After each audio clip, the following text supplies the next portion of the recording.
Hello दोस्तों, बहुत बहुत स्वागत है आपका हमारे यूट्यूब चैनल एचएसपी क्लासेज में। हम लोग मध्यकालीन भारत का इतिहास पढ़ रहे थे, जिसमें हमने दिल्ली सल्तनत के 3 राजवंशों गुलाम वंश, खिलजी वंश और तुगलक वंश के बारे में पिछली कक्षाओं में अध्ययन किया है।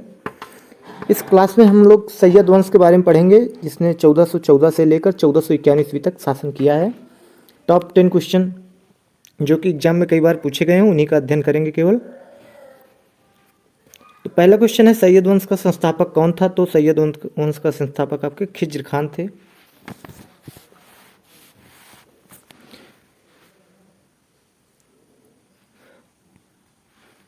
अगला प्रश्न है कि खिज्र खान ने कौन सी उपाधि धारण की थी? तो खिज्र खान ने रैयत आला की उपाधि धारण की थी।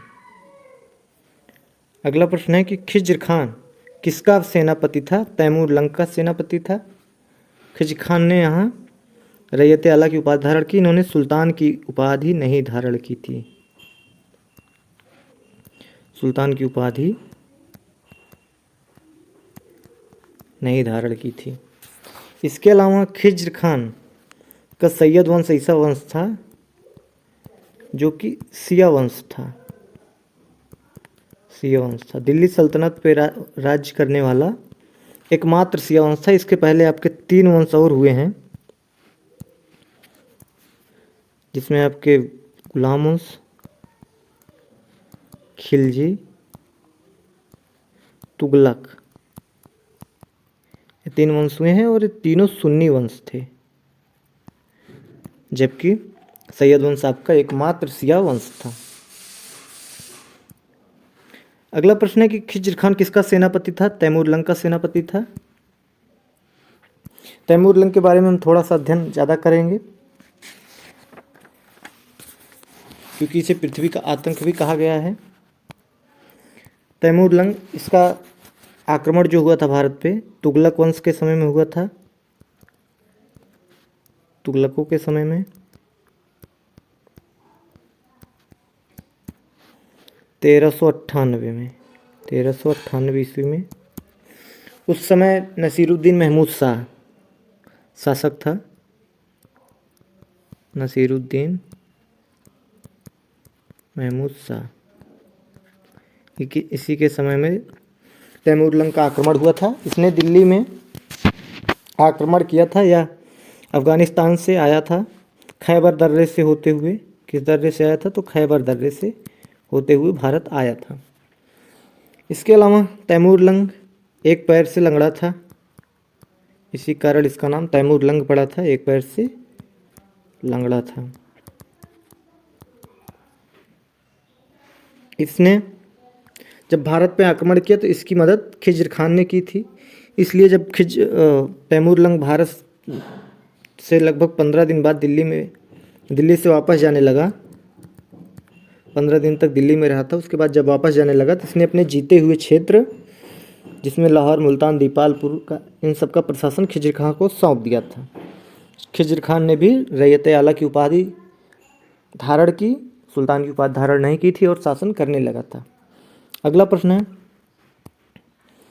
खिज्र खान नियमित रूप से किसको कर यानी टैक्स भेजा करता था? तो तैमूर के पुत्र शाहरुख को यह नियमित रूप से टैक्स भेजा करता था। अगला प्रश्न है कि खिज्र खां की मृत्यु कब हुई? 20 मई 1421 में खिज्र खां की मृत्यु हो गई। अगला प्रश्न है कि खिज्र खां के बाद कौन शासक बना? इसके बाद मुबारक शाह शासक बना था। खिज्र खां की मृत्यु के बाद मुबारक शाह शासक बना था। इसने एक मुबारकाबाद की स्थापना की थी, यमुना किनारे मुबारकाबाद नगर की स्थापना की थी, और इसने शाह की उपाधि धारण की थी। इसने खुद को सुल्तान घोषित किया, रैयत आला की उपाधि नहीं ली। अगला प्रश्न है कि इतिहासकार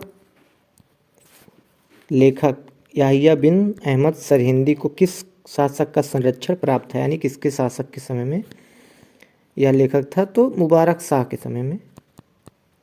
और इनकी एक प्रसिद्ध रचना है तारीख़ मुबारक शाही, जिसमें मुबारक शाह के कार्यों का वर्णन मिलता है। इसके अलावा जो मुबारक शाह थे, इन्होंने खुतबे में अपना नाम पढ़वाया था। खुतबा खुतबा क्या होता है जान लेते हैं। नमाज के समय पैगंबर को याद करने के बाद इनका भी नाम लिया जाता है, मौलवी इनके नाम लेते थे, वही खुतबा आपका कहलाता है। अगला प्रश्न है कि किस लेखक की पुस्तक तारीख़ मुबारक शाही से सैयद वंश के विषय में जानकारी मिलती है? इसके लेखक हैं याहिया बिन अहमद सर हिंदी। अगला प्रश्न है कि यमुना के किनारे मुबारकाबाद नामक नगर की स्थापना किस शासक ने की थी? मुबारक शाह ने की थी या महान शासक था दोस्तों सैयद वंश का? हर वंश में एक ना एक शासक बहुत महान हुआ है, इसी प्रकार सैयद वंश में भी मुबारक शाह एक बढ़िया शासन किया था, महान शासक हुआ था। इसके बाद मोहम्मद शाह शासक बना था, ये मुबारक शाह का दत्तक पुत्र था, ये भी बहुत अयोग्य सिद्ध हुआ। अगला प्रश्न है कि सैयद वंश का अंतिम सुल्तान कौन था? सैयद वंश का अंतिम सुल्तान कौन था? अलाउद्दीन आलम शाह। इसका शासन जो था उस समय दिल्ली से पालम तक इतनी दूर में सिमट कर रह गया था। इसी के बाद सत्ता जो है सैयदों से निकलकर लोदियों के हाथ में चली गई थी।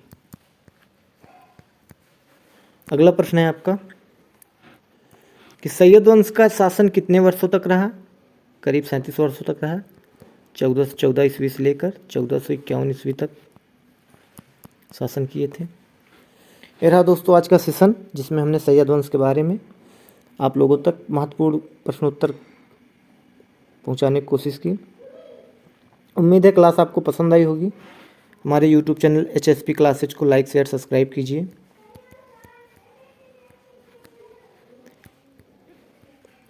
मिलते हैं अगली क्लास में, जिसमें हम लोधी वंश के बारे में पढ़ेंगे। आप सबका बहुत बहुत धन्यवाद।